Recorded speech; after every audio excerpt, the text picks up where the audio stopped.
Another parasite with religious overtones is the guinea worm.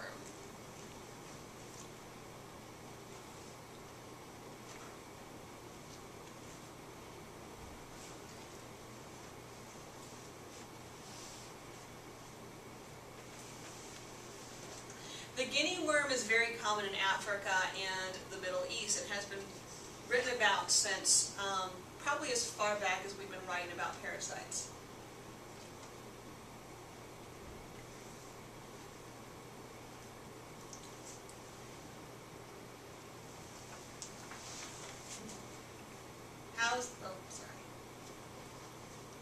How is this religious? Well, in the Hebrew Bible we have the story of Moses and the Israelites in the desert, and they're punished for their complaining with fiery serpents.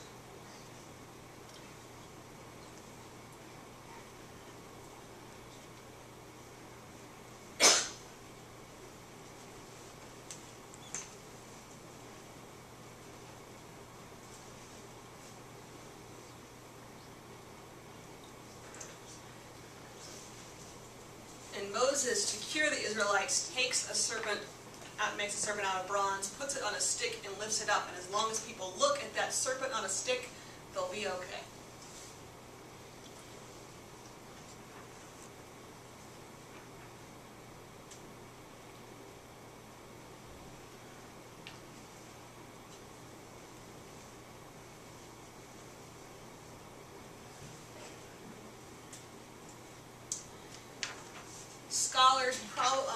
Scholars agree that probably these serpents were guinea worms, which, after they become adults, travel to a place under your skin and start to emerge from the skin.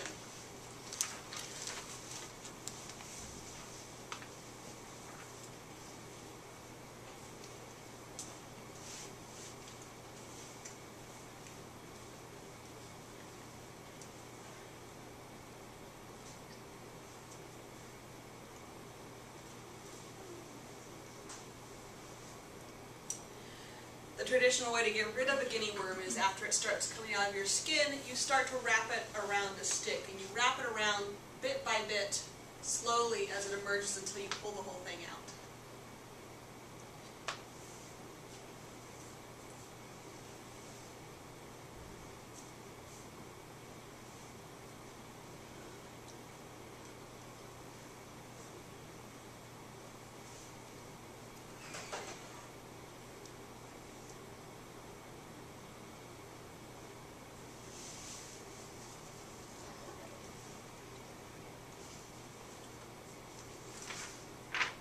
If you try to go too fast, the guinea worm will break, you'll get an infection, and you will die.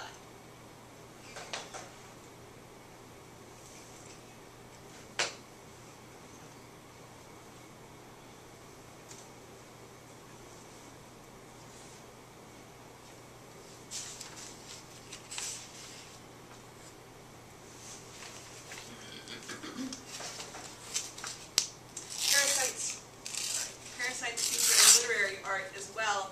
One of my favorite examples is a poem called The Flea by John Donne.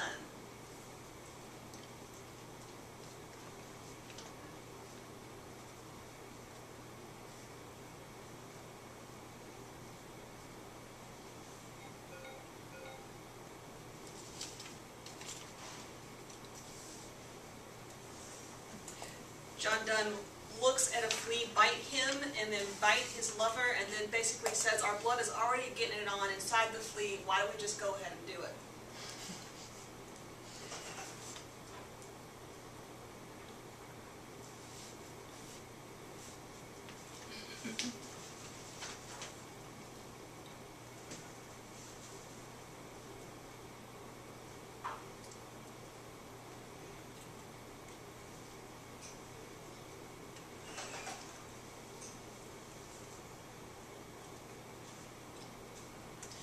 And the lady responds by crushing the flea with her thumbnail.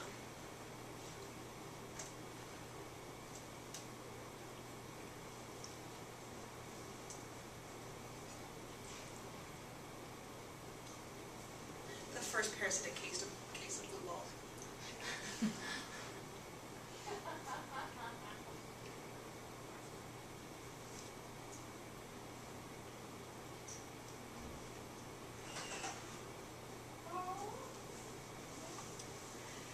finally, my favorite, the hookworm, which is probably primarily responsible for our belief that Southerners are slow or stupid.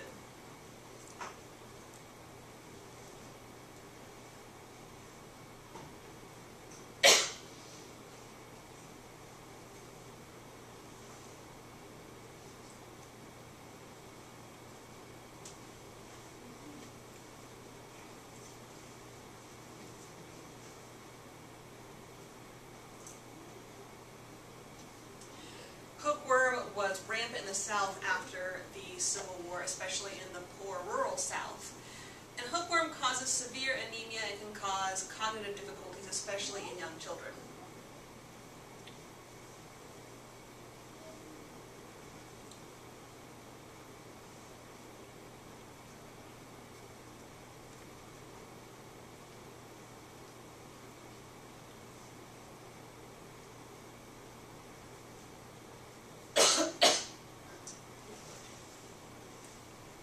People assumed that Southerners were just dumb. They were not as advanced as Northerners, that there was just something wrong with them that was just, you know, endemic to being Southern.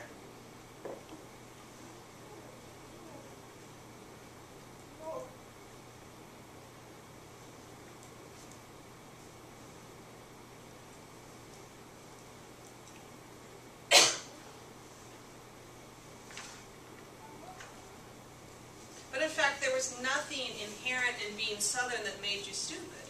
It was the hookworms. It was the hookworms that children got from running around barefoot in infected soil.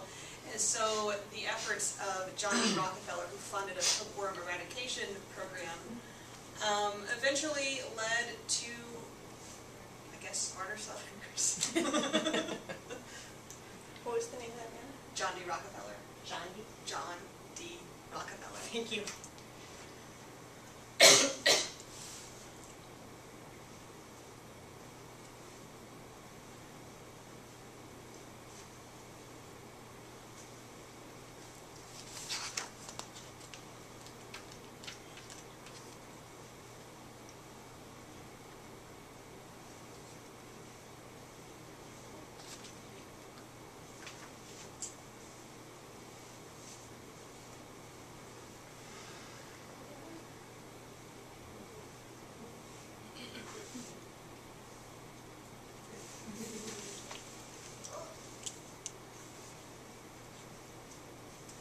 So hookworms are pretty much eradicated in the United States, although they're very common in other countries. But what some people have noticed is that as we've become more hygienic and gotten rid of things like hookworms, we've also seen an increase in things like asthma and Crohn's disease.